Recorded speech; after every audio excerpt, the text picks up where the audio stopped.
So welcome to Bicester Heritage in Oxfordshire and the classic car driving weekend. This is run by the same people as the London Classic Car Show that was the focus of the first ever Slightly Shambolic Shuffle in February 2019. Almost done 40 videos since then in this series, and very pleased to actually be here. Despite the government regulations, we can see people are distancing around here and the event is going ahead. I apologise if there's lots of wind noise. There's not a lot I can really do about that. I apologise if I get information wrong. I apologise if there is commentary and music getting in the way. There's not a lot I can do about that either. After all, this is the Slightly Shambolic Shuffle, and that's just the way these things go. Straight away we've got this Tuttle head turner's stand. Is that a genuine AC Cobra for £70,000? That seems a little bit cheap to me. Yeah, they've traded these sort of replicas, but they are very, very nice replicas indeed. Quite extraordinary colours, so they're iridescent as well. Another lovely replica. It's, being on an H plate, I'll be a little bit too late for one of these. Oh, that's a lovely colour. Oh, it's only £37,000. It's pretty good actually for one of those. Some wheels and tyres. Is that an E-Type? Yes, it is. It's an E-Type fixed head coupe. I did review actually earlier this year an E-Type on my channel. Let's go over here and look at some vintage and prestige. Is that a Bentley 4¼ ? That's very nice.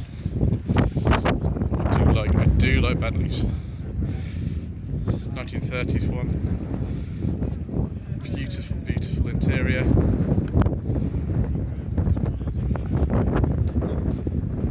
Is that a Rolls-Royce Silver Ghost, or is that a Phantom 1? In the last series of the Avengers, they had Rolls-Royce Silver Ghost and the Phantom 1. The coachwork was quite similar in both cars, and so they kind of both look like this, even though they're on a different chassis. The 30s Rolls-Royce, I think. The world's first electric Triumph Stag. Oh yes, please. I do like Triumph Stags. You always see a lot of them at classic car shows. They are one of these kind of very approachable classics. Obviously the original V8 engine, 3 litre, was not the most reliable engine when it came out. This is a very, very late one. It's a 77, I think it's the last year of production. And there's not a V8 in that now. Interesting. Obviously that's a big topic of contention at the moment along the classic car world. Should you or should you not electrify your classic car? Rolls-Royce Phantom, Ferrari 5112 TR. Did they really make 5112 TRs as late as 2000? I suppose they must have done, because you can't put a plate that's newer than the car onto it. So yes, I suppose so. It says a 99. It must be registered 2000 if not an X plate. And we've got a very, very late E-Type.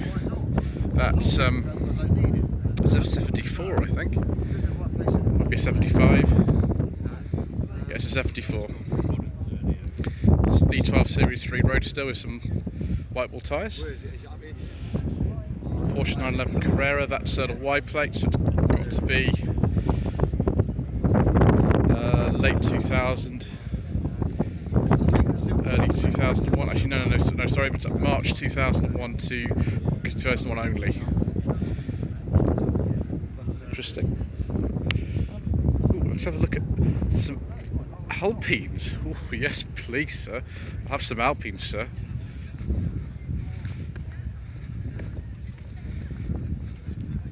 That, I believe, is an A310. X-plate B81, 82. Very nice. Something an A110. Sort of window open for which is very nice. Take a look at the very, very tiny interior. 5-speed gearbox. Wonderful. A610. As we got them, Renault A610 as we got them in this country. Or Renault Alpine. This is a right-hand drive car, so I presume this would be a British market one. They weren't very common. Crazy wiper pattern on these as well. So it's on a G, so it'd be 89, 90. Not a factory car as far as I know. It would have been on a Portsmouth plate. Another A110. Classic Alpine colour.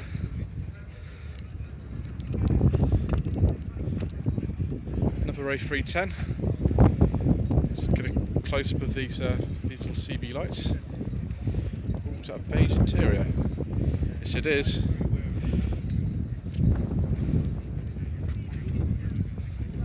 Another A610. Low car, look at all the controls down kind of the centre there. Of course, PRV engine, these turbocharged in this example, a bit more powerful than the DeLorean. GTA V6 turbo. Again, both these are right-hand drive, so they must be UK spec ones. Yeah, A610 GTA. The gearbox looks like it's out of a Renault 25. Might well be, I don't know. These were sort of equivalent to a Porsche 911 back in the day. Rear-wheel drive, of course, and rear engine. I think they're made of fiberglass, as far as I remember. I'm not going to start fiddling with it and touching it though, because that's not what we're doing today. Very nice. Wow. Is this an Opel Ascona B rally car? Looks like it. Some wheel arch fixing to do possibly at some point. Yes, it's a 400 as well. That's why they're expensive. This is the Ascona B. That was actually the same as the Mark I Cavalier. Doesn't look like much like a Mark I Cavalier, but there we go. And 400 also was made as a Manta later on. But yes, Opel factory colours, of course. Here we are, the Bristol Owners Club. I do like Bristols. They are the gentleman's car. They're not sort of ostentatious or anything like a Rolls-Royce or an Aston Martin. They are just beautifully made. Of course, the company doesn't really exist anymore. They had one showroom in the world in Kensington for many, many years. The managing director of the company was called Tony Crook, and he was a bit uncompromising, really. They sort of matured as opposed to actually, you know, made a lot of progress. This is a Bristol 401 from 1952. Someone's very kindly left my window open so I can just put the camera in there and show you the interior. This, I believe, I'm very, very bad on Bristol models, but I think this looks like 411. Could be completely wrong. It's 73, 74 registration anyway. And again, a lovely beige interior with Morris Marina interior door handles. I can't remember which side it is, but on these, I think you can take one of the front wings off for more luggage space. I don't remember which one of these it is. It's a Bristol 403. Again, would be sort of mid-50s. Never remember which one's the 411 and the 603. I get very, very confused about Bristols. But this is a 74, 75 car. I think by this stage they had a Chrysler V8 in them. That's what I can recall. This is a slightly earlier one. 408, yeah, 408, there we go, 408, 1965. Again, it's just a very nice and unassuming looking car, but very, very high quality. There's the bit there, that's a little panel you can take off, put more luggage in. And a nice beige leather interior with a nice wooden dashboard. Here we go. This one It's got a personal plate on it, but I'm going to guess this is sort of late 70s. Looks a little bit different from the other ones. But what's a squared style, this one? Again, I can't really remember what the different models are now. Maybe it actually will tell me. No, it won't. There's another, I believe it's a 408. I do like these very, very much. Definitely the gentleman's car. It's a Ford Prefect, 1952, just before the new version came in. You can see it looks very, very, very pre-war. The Prefects came in, I don't remember the model code of those. This is a E493A. The running gear was sort of taken into the next generation, but body style completely different. Armstrong Siddeley. This is a Hurricane from 1947. Oh, look at this. It's been retrimmed a bit, I think, but oh my gosh. Typical 1940s dashboard of instrumentation. It's probably bakelite on the controls there. It's wonderful. Armstrong Siddeley, of course, disappeared in the late 50s. Not with us anymore. As I said, Daimler V8 250. Yes it is. It's a very, very, very late one. If it's on the G plate, that'll be round sort of 1968, 69. It's sort of last year that it was made, actually. Yeah, it's a V8 250. Wonderful. Oh, and now we're getting to the section that I'm sure that Mr Matthew Woollard from the mattsbeamer YouTube channel will very much enjoy. This is an original BMW M5 E28. Be about 87, 88, something like that. BBS alloy wheels, of course. That's in really, really nice condition, that one. Absolutely lovely. Alpine D3 bi-turbo. Does that mean it's got a diesel engine there? I know some of these were diesel. This is the one based on the BMW 3 Series at the time. So this is a late 2010. Got another Alpine here. Wow. Based on the contemporary 7 Series, the Chris Bangle 7 Series. The Alpine B7. Be about 2005, something like that. Of course, from Sittner were very, very instrumental in the sort of Alpinas. Another Alpina. We've got some treats today. Alpina B3S, 2012. Based on, I believe this is a 6 Series that was to be based on. Nice. Oh, BMW Z1, fantastic. I know somebody who's got one of these in their showroom, actually. I do apologise, this wind noise is really bad out here. There's not a lot I can do about it, I'm afraid. I'm just going to have to keep going. It's a left-hand drive only. Doors will slide down into the sill. Rear axle, of course, similar to the E36 3 Series, but E30 3 Series running gear. That dashboard looks very familiar. Won't touch it, of course, because that's not what we're doing today. Z3 with a 6-cylinder engine. No, sorry, 2.2. I presume it's a 4-cylinder engine. Oh, very, very nice. It's a late original 6 Series. Be around, I don't know, 80, 85 this is. It's in a red classic colour for one of these. Beige interior. Crap wheels, I believe, too, for one of these. Corsa rear spoiler, 635 CSI. Very nice. Now that's a bit of a treat. It's an E21 3 Series. It'd be 1980 or 81. Straight 6 engine. It's a 1980. Apparently it's a daily driver, this gentleman here. And of course, again for Mr Woollard from the mattsbeamer channel. lovely E31 8 Series from 1991. M Sport wheels. It's an 850i V12 engine. Lovely. This is one of the 3D CSL. It's called the Batmobile, as I remember. Yeah, it's a 73. These are worth an awful lot of money now, particularly in a condition like this. It's absolutely beautiful condition. Lovely period 70s colour as well. Absolutely beautiful. This is one of these Baroque Angel BMWs, isn't it? From the 50s. I don't remember if it's a 502 possibly.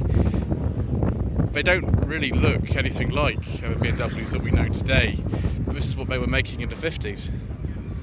And then something very special. 1982 Voxel Viceroy 2.5 automatic.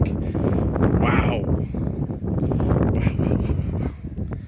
It's very carefully placed out there, don't touch. Just look at the interior. Crushed velour.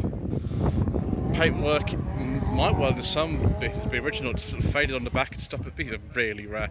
Voxel fleet plates actually. It's a DPP. Luton plate. It's a joy to see somewhere like here. They're so rare. Based, I think, on the Opel Commodore, similar to the Carlton and Opel Record and all that sort of stuff. Let's get a look at the front end. The Queen of the Vauxhall Viceroy estate. No idea what this is. What is this?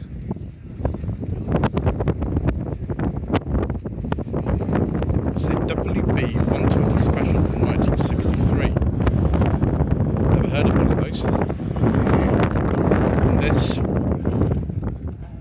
gosh, I've seen one of these before, but I don't really. At a Unipower. I'd say it's a Unipower. First ever production car. It's 1.4 litre A series engine from 1966. It's one of these things you don't really see unless you go to a show. Interesting. It's sure it's sort of mini based. You can see the wheels are very small. Interesting. Let's do a something. Tiger Owners Club. Based, of course, on the Alpine at the time. This is a 65 Tiger. They had a large Ford V8 engine in them. This is a 64 model. And those are Coventry plates, so well, would have been a factory car. This is a 67 to be right at the end of production, because when they got taken over by Chrysler, of course, having a Ford engine, you can see it just says powered by Ford under there. That wasn't particularly the best idea if you're owned by Chrysler, but it's a beautiful car. All of them, in fact, are all of them. 65. There you can see powered by Ford even more clearly there. Absolutely lovely car. Beautiful. Let's have a look at some Fiat 500s. This is one of the later ones. It's a J, so it'd be 7071. And of course the doors open the conventional way around. I can't believe how tiny these things are. Absolutely tiny. Just a minuscule little thing.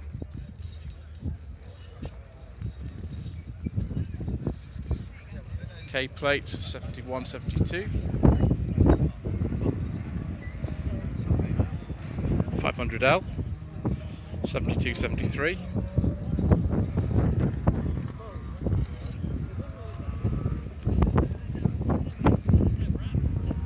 That's why I got a chicken driver yet. Interesting. 67 Fiat 500. Quite old size.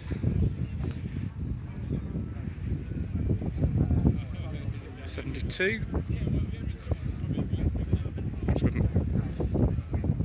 Agile animal on the side. Hello. We are 64. Proudly saying it's for the Noir 500. You can see on this particular example, right-hand drive. The doors open in a sort of suicide fashion. It's a very early car. You can see the white steering wheel. This one's it's a Steyr Puke. Engine of these, of course, went into the car. I'm sure if you watch Ian Seabrook's channel, you'll be very familiar with what an car is. These were built in Austria. Very similar though to sort of 500 or 695. Ooh, we have some MGs here. MG Magnet from the 50s. I'm very bad with my magnets. I can't remember what's a ZA and a ZB. Very bad. I'm sorry. MGB. It's got a personal plate on. It's about 1970 or thereabouts, I think. Judging by the sort of front end. GB GT. Tactical says December 69, and that in fact is a plate from 68-69. So it suggests it registered first in December 68. I do like these original steering wheels that these come with. Triumph Stag. Northern Irish plate on this one, so I don't really know what year this is. It'll be probably an early one, I think. Probably a Mark I. See if we can get a look at the interior again. Like the last one of these I filmed when I was at the BMC in Leyland show. This has, I think, a sort of is it Ambler interior leather. Wow. 1967 Lotus Cortina Mark II. The X, which is an Essex plate, so I presume this is a car from the factory. That is, it's lovely. That's really, really nice. I do like that. This is even more special in a way. This is a 1970 Cortina Mark II Savage estate with an automatic gearbox. See, it's a Savage. You've got that on the front. Wow. I didn't think I was going to see one of these. It's 3 litre V6 Essex engine in this. Very, very special indeed. Very special. I don't know what's up with that. Mini. Interesting. 911 turbo. Oh no, sorry, 2003 906 Carrera 4S. That'd be a Series 1 E-Type fixed head coupe. Very early one, I think. Yeah, October 62 then. It's got a tax disc going 63. Generally what people do. Ooh, it's a brand new Morgan. Absolutely brand new. Factory plates on that particular one. Yeah, factory plates, VX. Be from Malvern. I think that must be the new. Is it plus 4?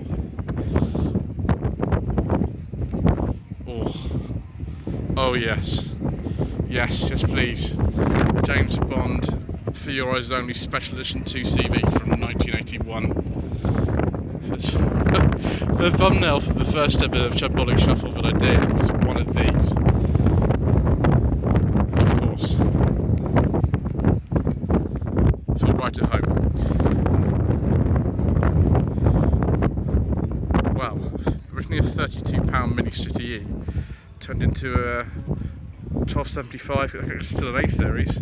Turbo hill climb sprint car, but that's fast. This was a 71 Clubman and now it's a Grunty Pig. Is that an A series in there as well? I think so. Oh, it's a very early MGB. Really early one. Yeah, it's a 64. Yes. There's a very early one like this in the Champions. I think it's for night people that you'd see one of these in. That's a blue one. The very early ones are actually very rare. Lovely. Some Mustangs here. The 65 Mustang. Is that a Roush Mustang? Ooh, a lot of power then. Standard V8 one. Gosh, a lot of these are modified, aren't they? It's a deranged Mustang. Ooh, I don't want to let it on the street if it's deranged. Another Roush Mustang.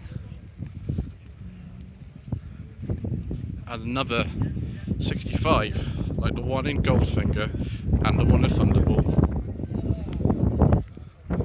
It's absolutely timeless design. Of course, main General Motors. Thing that people think of when they think of Mustangs would be the Corvette.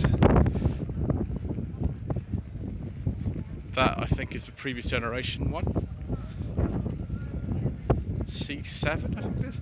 This is a C3 Stingray. Maybe about 64, 65? Yeah, 64. That's a very early one.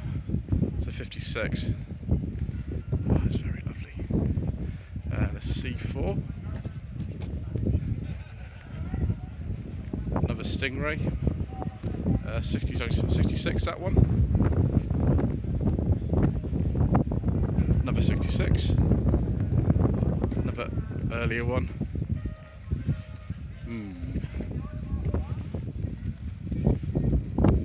Is that an 80s kind of CO1? No, it can't be if it's out to be a 90s one. And that's a very beautiful Stingray. I'm not very good on Corvettes, I'm afraid, viewers. I do apologise for wrong information.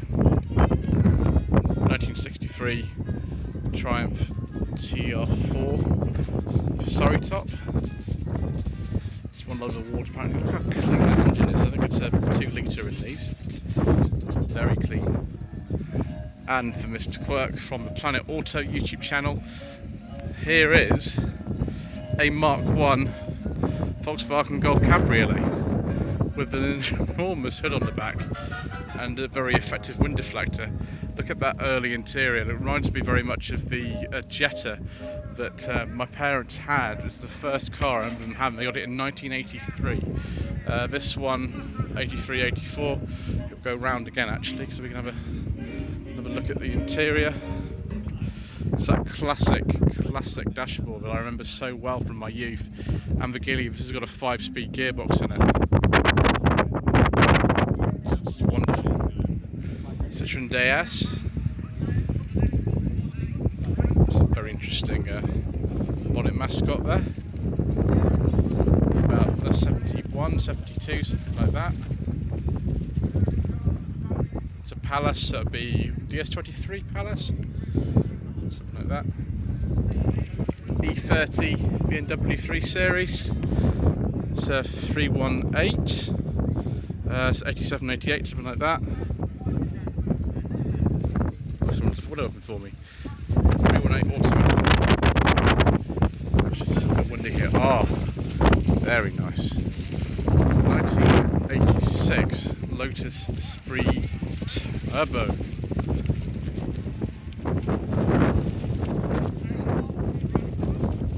So it's an 87, very late D-plate, styled by Giorgetto Giugiaro.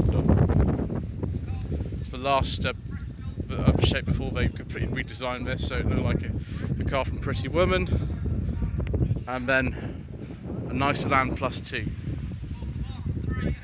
Quite a late one of these. It's sort of 71, 72. Very proud of all their wins at the championship, aren't they? Always have been, and rightly so.